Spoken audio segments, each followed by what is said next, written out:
Lord of the Mysteries. Chapter 180. A smart person always overthinks. Upon hearing the fool's question, Audrey perked up her ears and entered her spectator state. She waited for the son to answer. She had always been curious about where the City of Silver was and what was so special about that place, but she couldn't bring herself to ask. It touched upon his privacy after all. At that moment, Mr. Fool was asking personally. It was like finishing the first volume of an outstanding detective novel she had been reading for a long time, and she finally had the chance to buy the next volume. The son's answer didn't disappoint her. They didn't believe in the mainstream 7 Orthodox deities, nor did they believe in death, as the southern continent did. They also didn't believe in the hidden existences, evil gods or devils, primordial demones, hidden sage, dark side of the universe, chained god, or the true creator, which the hanged man had told her before. The City of Silver is really special. They actually worship the creator himself. This is the primordial worship that Mr. Hangman described, right?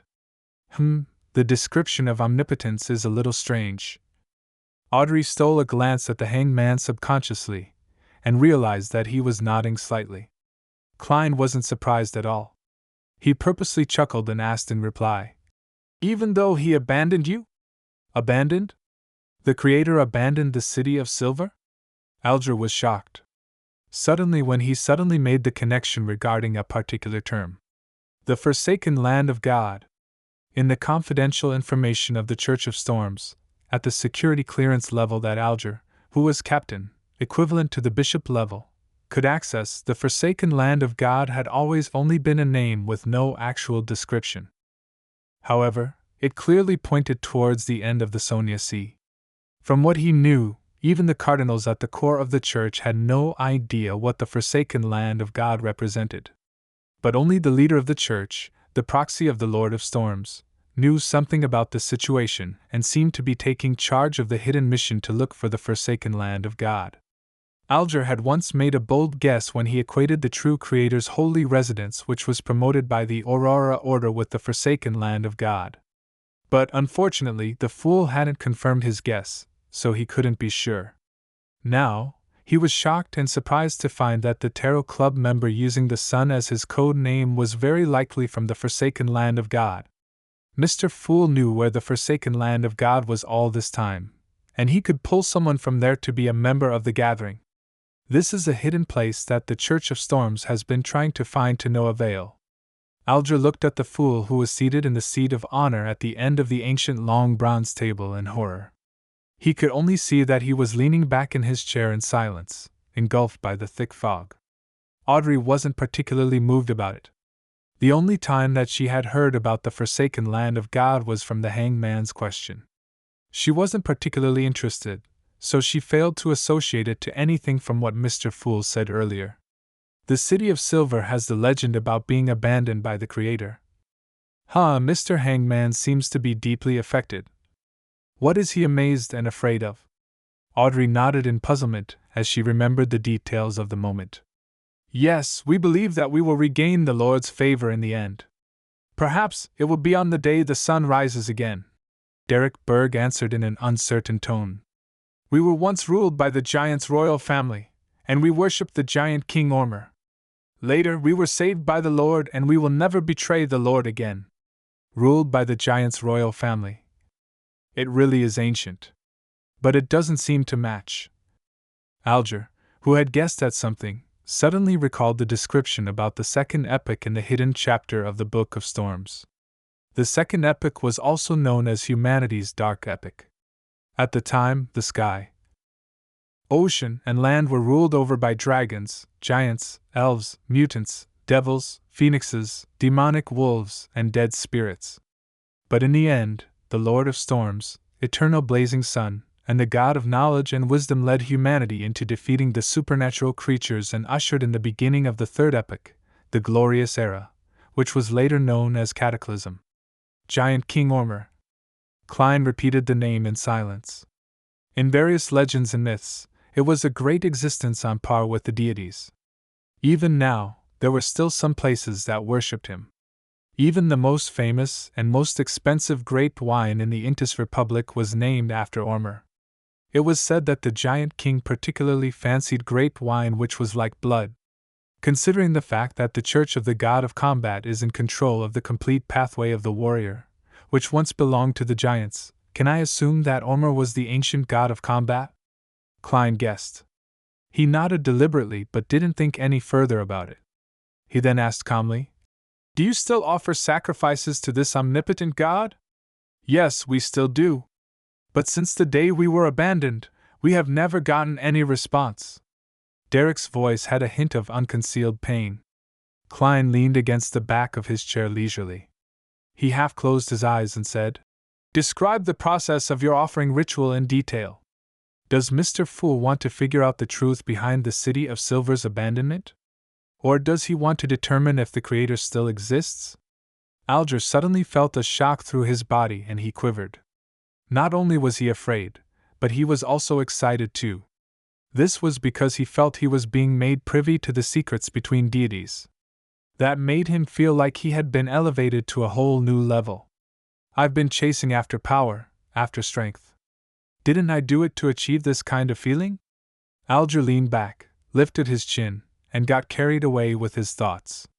Mr. Hangman's mental state doesn't seem to be normal. Audrey looked at him with pity.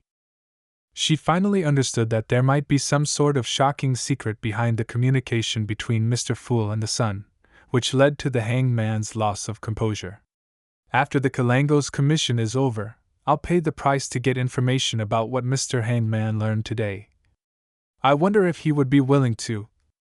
Audrey thought in anticipation, yet was still a little worried. Derek didn't notice the weight that was hanging on his answer, as he replied frankly, "We build opulent altars covered in the Lord's symbol. Every time we receive a bumper black-faced grass harvest, we hold a sacrificial ritual. We use the monsters we capture in the depths of the darkness to use as sacrificial offerings. After we recite God's honorable title and the necessary prayers, we dance for Him and then kill the monsters, to let their spirituality and tainted blood dye the entire altar. If we haven't caught any monsters, then we use a sinner on the lowest floor in the City of Silver prison instead. Then, we turn the very first batch of black-faced grass into food and serve it before the Lord. In the end, we sing praises in unison and end the ritual. Since I was planning to offer a sacrifice to myself, I'm not picky about time, and the altar can be as simple as possible. The most important part would be to open a channel with the aid of the monster's spirituality, or the blood-containing beyonder powers to complete the sacrifice offering. Of course, this is under the premise that one will receive a response." "How extravagant!" Klein used his mysticism knowledge to analyze every step of the sacrificial ritual in the City of Silver before finally saying, "What are the corresponding prayers? What language do you recite them in?" Derek was also looking forward to this, so as to gain hints from Mr. Fool on how to shake off the curse, so he recalled it carefully and answered, "We use Jotun, which is also our common language. The corresponding prayers are, your devoted believers pray for your attention. We pray for you to take their offerings. We pray for you to open the gates to your kingdom." Klein listened in silence and intentionally let the engulfing fog slowly swirl around him. He nodded as though deep in thought and remained silent. As for what he learned from it, he obviously wouldn't share it. Alger found it very normal. How could the secrets of a deity be revealed directly to a mortal? Derek also steeled his resolve to quickly grow in power, so that he could obtain something that could garner Mr. Fool's interest in exchange for his guidance. After some more communication, Klein ended the gathering. He watched Justice's, the Hangman's, and the Sun's figures vanish before him. He looked down and saw the boundless gray fog and crimson stars that seemed eternally immutable. However, after he advanced to Sequence 8, he realized that he could connect even more stars. In other words, he could pull in more members. At least 2. Klein nodded indiscernibly. He wasn't in a hurry to add new members. He planned to act as he had before. He would first wait and observe. If Justice and the Hangman had any recommendations, he could assess them first. What I saw the last few times was when the Sun was praying. There was a clear crystal ball before him, But ever since I pulled him into the world above the gray fog, that crystal ball has never appeared again. Does the prerequisite needed to pull people in through the connection of the crimson star have something to do with having a special item around them? Or does every crimson star correspond to an item in reality, which, when it's connected successfully, it would return to the world above the gray fog?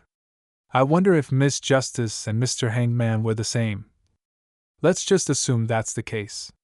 In that case, if people without this special item were to recite, "The fool that doesn't belong to this era, the mysterious ruler above the gray fog, the king of yellow and black who wields good luck," and allow me to hear their prayers, would I be able to pull them in?